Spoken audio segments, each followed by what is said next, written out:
Who wouldn't want access to high-paying offers, right? On food delivery platforms specifically, we know Dasher rewards on DoorDash. If you're a Dasher, let me know in the comments which one you like better. But today, Uber Eats, if you didn't know, has a rewards program. And today, backed by popular demand, Phil with a Dasher Phil, he's back. I wanted to have him back, frankly. Welcome back, Phil. Thank you very much for having me, Mike. Man, I heard you in the comments, folks, and I was happy to bring Phil back. He's in the South Dallas, Texas marketplace. Mm-hmm. And today, Phil, we're talking Uber Eats preferred deliveries. So I'll show you here on the screen, folks. I got to hit a certain acceptance rates in addition to other metrics, and I'll earn points based on the deliveries that I do. And if I hit, all these hoops I have to jump through, then I get priority to higher paying offers, and I get higher priority the higher tiers I go. So talk to us about preferred delivery. Would you go for it? Like, what's your kind of initial thoughts on all that? Well, I've seen a lot of people actually have like pretty good success with it. Not really, I don't know about this really here in my market, but just seeing just people just out in YouTube world saying, oh, Uber Eats is going good. But when I try in my market, it's been like the flip side. And it's just been like, oh my gosh, I keep getting orders like $2 for 6 miles, $4 for like 10 miles. Then some of the crazy ones I might say, at first I might get happy and I say $12. And then it will turn around. It was like 20, 30 something miles. So, it was kind of the flip side. It got me happy for a moment, but. Now, we were checking our acceptance rates before this. I mean, we're both basically in the low teens, like 14, 13% acceptance rate. Okay, we have to bump our acceptance rate to 30% at least, and then everything else, of course, to get the first tier of preferred deliveries. Would you ever do that? Well, if I keep on getting like the orders, like I keep on seeing, there's no way. It's not going to allow me to. I would like to. But if Uber would actually allow me to by giving me some good orders, I would like to go for it, because I just can't hardly take those $2 for 6 miles, $3 for 8 miles. So I'm just going to take what they send me that's actually decent. Now, I appreciate you sharing that, folks. Drop a like on this video if you appreciate Phil being back, and we'll link his channel in the show notes down below. I've said, because I've tested preferred deliveries and Dasher rewards, that you're going to probably statistically have to take a hit. I had like $13 an hour shifts because, I'm accepting those awful runs. So let's talk about this. If you would, let's say, take the hit, it's probably going to take you like 4 shifts maybe to get there to bump this AR up. What would it take for it to be worth it? What payout per mile? What do you think you'd have to average per hour to do all this work? Because it's the same ask on Dasher rewards for it to be worth it for you. Yeah, well, my goal is going to be like $20 an hour, but that's just mainly just a goal. I don't always hit that. If I'm around that 17, 18, 19, it's starting to push it when it keeps on, if it's around that area. So I at least want to be at 18. But with Uber Eats, some of the things I do like about Uber Eats is like once I actually get to the actual to the customer and all, then they have another order. I'm like, oh, okay, they gave me another order. So that's one thing I really like about Uber Eats, because they do try to give me another order. But yeah, I really like how they try to at least push something. Sometimes what it does is like it's at the wrong time. it's like okay, I'm looking for the right address, and then it shoots something in front of me. And there's been a few times where I accidentally accepted the order when I was trying to scroll and map it out. Like, oh man, that was a bad one. 100%. If you don't know what he's talking about, Uber Eats is great, I feel like, because they like tee up your next offer. As you're finishing, like Phil just described, they'll send you another offer. But also, as just mentioned, it's like the full screen. It takes up your whole screen. You're trying to read the navigation. Okay, let's backpedal though. You said like $20 an hour for it to be worth it here. Now, give us a little comparison here, because I know you've done like 5,500 deliveries or so on DoorDash. Where are you at with Uber Eats? I'm really just like at around a little over 700 deliveries Cool. with Uber Eats. I actually started out. There's actually Uber Eats was my very first. That's what I started out with, and I was probably with Uber Eats hard because it's the only thing I was doing for about at least 2 or 3 weeks. So then I discovered DoorDash, which was probably a little bit more popular in my area. So I went ahead and I've been full force with that one. But it definitely had its day, and sometimes it still has its days where I might get some good orders, and I'll take those offers. Nice. Sure. And that is why I say, folks, don't delete the app. I know it's frustrating. Like even like Phil just said, like, they send me like garbage, basically. Yeah. Keep it around. They could offer you a super insane bonus because you haven't been driving and working. No guarantee, of course. Or, I mean, still, if you multi-app, they might just send you a crazy offer because that customer just happened to tip. You just never know. Doesn't cost you anything to stay active. So I appreciate that. So we're like 700 with Uber Eats? Mm-hmm. Okay, and then 5,000 plus on DoorDash, which is fantastic. A nice kind of variety here.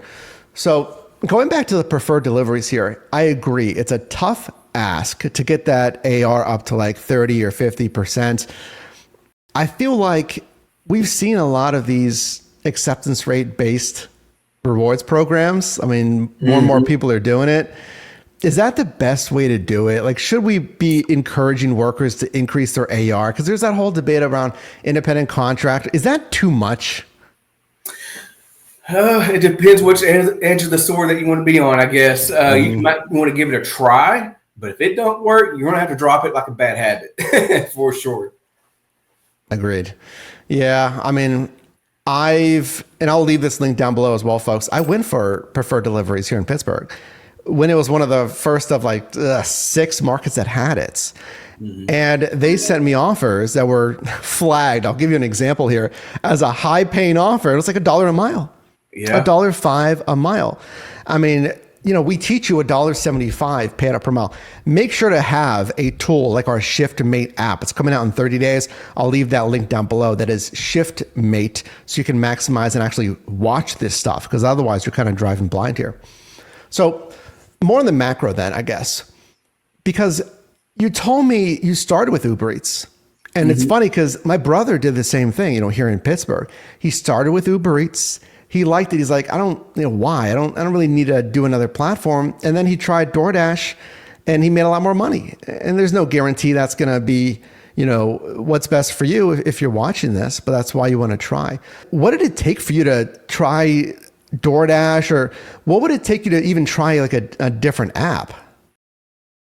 Like even other than Uber Eats or DoorDash, or like, do you stick with kind of those two, or what? What's your strategy? Yeah, it's mainly those 2 apps. I'm going to start my day off with DoorDash if it's around lunchtime. If I'm platinum, I'm looking for the high paying offers. I'm looking for hopefully get a catering order. If I'm not platinum, I'll more likely multi-app. Then I'll have like Roadie and Uber Eats on for sure. But there had just like last month when I was actually I'm going to just do Uber Eats and kind of see how it goes. Because at that time I was actually like at 7-8% acceptance rating, and I looked back and I was like, oh, I'm at 14. So it kind of encouraged me a little bit. I could go for it, but I think I need to do it for like a few days, several days, and see if I can just naturally kind of grind it up. But I'm not going to really push or strive for it. But if I get close, I might. It's like I might see $1.20 a mile. I was like, you know what? I'm already close to it. Let me see if I can get to that next level. And if I can get to that next level, let's see if there's a difference. Similar to DoorDash. I'm kind of the same way, because again, I'm at like 14% AR on DoorDash. If I got good offers and naturally it was increasing my AR, then yes, I might push a little bit to go for it. Mm-hmm. And then that would push me to use your platform more. If it's paying well, if I'm getting preferred delivery, I'm getting priority, then naturally I might use your platform more. So I've seen a lot. Let's talk about just Uber Eats at large here. That's what we're focusing on. I've seen a lot of changes with DoorDash, but not so much Uber Eats. And the things I have seen, let's look at flat rates. Do you have flat rates there in the South Dallas marketplace? And if not, would you like prefer flat rates, kind of like earn by time? Yeah. Yeah. Something about that like an earn by time type of thing. It's just like, ooh, that would be tough because they've already kind of burned me so much of the orders I've seen and so many long distance miles. It's like, I just don't know if I can push myself to go there because it took me a lot just to do the DoorDash one. I sucked it up and just did it. And I was like, oh, it wasn't too terrible, but you can't. It was. You can't trust our lovable Uber Eats app. You don't. I mean, what could go wrong, right? I mean, we've seen high paying offers. I'm sure they're it's nothing but love from Uber Eats, right? Maybe not. Double-edged sword. Man, flat rates. So flat rates, folks. I mean, it's like earn by time. You get paid by active hour from when you pick it up to when you deliver it. It is tricky to think about. So, which do you like better, though? I mean, I know you do a lot more DoorDash. So I feel like you like, DoorDash better.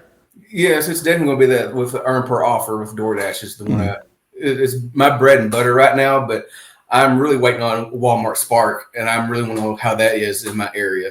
I mean, I'm pushing like 3 months or so, just trying to wait on the waiting list. I'm just like, I think this could be a good opportunity, maybe.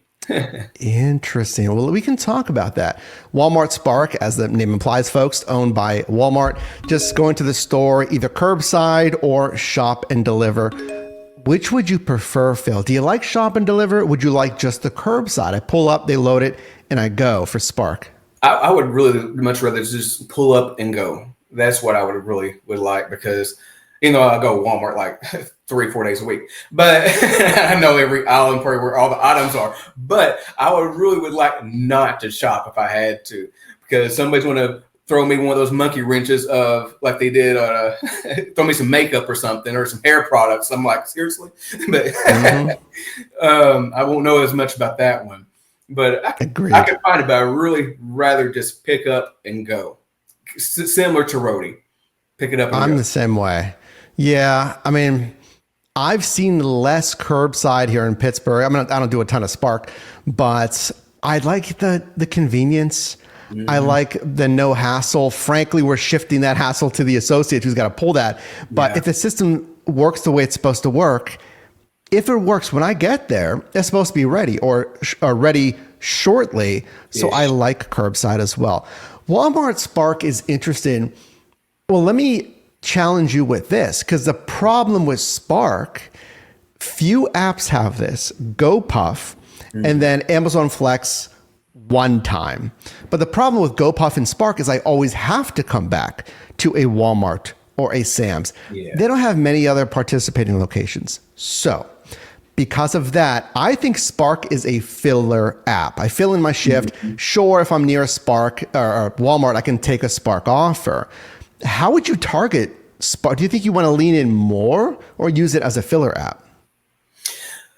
Well, first I'm going to have to try it out and see what it's like in my market. But I could probably think it might be more of a filler app, but I think it'd be a little bit better a filler app for me because I'm pretty close to a Walmart. And there's actually some little surrounding Walmarts around me too. So I'm just like, I think I might be able to make it work as long as they give me some really good offers. I just kind of have to see how that goes. Makes sense. I mean, you don't know until you know and until you try it. Mm-hmm. And yeah, folks, Spark can give you one delivery or shop. It can be a stacked offer, maybe 2 or 3 deliveries. And they have routed as well. If you want to take an hour or 2 hours, and they give you like 13 deliveries. So there's a lot of flexibility there in that side hustle. But I want to get back to Uber Eats. That's our focus today. Is there anything that Uber Eats is doing better than DoorDash? Anything that even they stand out from other apps? Any features, any pay offers or offer types? Anything you're noticing? I really think it really goes back to just throwing the offers to me, just giving me offers and opportunities, especially right when I'm about to approach the customer, then even after. Now, recently, I think it's just been more busier with DoorDash recently, and they have been doing that right when I drop off. But usually it's almost when I'm coming back to my zone area. But with Uber Eats, I think they're a lot better when it comes to making sure they're trying to push out another offer. Trying to think if there's something else but it's mainly that one right there. And I agree. And let us know in the comments if you agree with Phil and myself that Uber Eats can, again, kind of tee up the next offer. Mm-hmm. I feel like, Phil, let me know, do you feel like Uber Eats sends more volume, just like order? Yes. DoorDash sends decent volume, but like Uber Eats, for me, they're just throwing me stuff. Yeah, they're just throwing it all against the wall pretty much and see what sticks, it seems like. And they say, oh, go ahead. Oh, that's pretty much it. They just throw it all up there. And I was going to say, they're like, hey, Phil, here's a $3 offer. No. $2.75. No. $4.25. No. I do feel like Uber Eats literally throws spaghetti against all the guys. I'm not going to accept $3 to $4. Stop sending me it. Yeah, I know. It's like, but sometimes you might get that like this $7-8 or more. Is like, oh, thank you. Yeah. Actually multiplied on that one. And I feel like maybe add-ons, because as they do tee up offers, and we talked about when you're finishing an offer, but they can send add-ons, while you're currently on an assignment, on your way to that first pickup. That's a great question. Yeah. Who is sending you more add-ons? Because add-ons can be such easy, great extra pay. Are you seeing DoorDash or Uber Eats? Man, it's actually, when I think about that, it's like a coin flip sometimes. Mm-hmm. But I do see a lot more. I think I'm going to give the slight edge to Uber Eats. Maybe give me more stacked orders. I think I will give them a slight edge on that one, because when I'm doing DoorDash, I'm usually just doing mainly that one. But a lot of times they both have the kind of pieces of trash. Well, I know that it's so tricky, because sometimes they'll send you an awful offer. And again, if you don't know what's a good or bad offer, download our ShiftMate app, or just subscribe here. ShiftMate is free to sign up. We do have premium options if you really want to go deep on those analytics there, which you should if you want to maximize your income. But when I'm looking at these offers, I feel like you could get a decent offer, but then the add-on, let's talk to me about this. The add-on can be really bad, but I might accept like $4.50 on an add-on. It says it's only going to add 12 minutes, 0.7 miles, when I would never accept a $4.50 offer on its own. What is your strategy with add-ons? How do you look at that? Well, that's actually a great way that you just brought up, because if I'm going to get a $4.50, and if I'm right by that restaurant, and I'm like, and that other house is like really close, I'm like, okay, let's go ahead and give that one a shot. I'll go ahead and take that, because that just turned my like $8 to $12, and it's like side by side, and it's going to be glorious actually if the order's ready, and it's going to be another simple drop off. So it could actually really turn your day around, or at least your hour around, or get you right back up where you need to be. I was completely agreeing with that, because think about it, folks, especially if it's the same restaurant. And that'd be great. A lot of this is market dependent, even restaurant dependent. If I get an add-on for the Five Guys or somewhere that's made to order, we all love fresh food. That's great. But if I get an add-on for Five Guys, I know it's not going to be just boom, instantly ready, versus maybe an add-on for whatever, Wendy's, when they can fly through that line there. And I can, like Phil said, get an offer that's pick up from the same restaurant or right next door, and likewise for the customer. So as we wrap up here, what are your thoughts on Uber Eats? Why are they only sitting at 28% market share? DoorDash is dominating monthly sales, typically from the reports that I've seen, at 60% monthly sales. Now, Uber has 8.8 million earners now. Why are people continually signing up for Uber? That includes both rideshare and Uber Eats, I'll say that. Why are people continually signing up for Uber Eats? Is it just brand recognition, or is it something else with Uber Eats? Give us a thought on that. I think it might be just a little bit about popularity and just having their name out. So that might be, they just know that's probably I would say at least the second best, maybe, right under DoorDash. But that is probably just like popularity. That's actually how I found it first. I was just kind of like, which one? I heard someone has done Uber Eats, so let me go ahead and try Uber Eats first. Drop a like on this video if you appreciate Phil being on the channel again. Phil, thanks again. We'll make sure to leave your show notes. This time flew today, crazy. We'll make sure to leave your channel link down below in the show notes. And thanks again for coming on the channel. Appreciate it. And man, I mean, so much to talk about. I mean, this was just one flavor of one app, right? Preferred deliveries. We got into Walmart Spark. We got into DoorDash versus Uber Eats. So let us know down below in the comments, preferred deliveries, worth it? Another app better? And if you'd like to see Phil again from the channel Dasher Phil. My name is Mike. I've been doing gig work since 2015. All I do here is help you make money in different side hustles. And I'll see you very soon.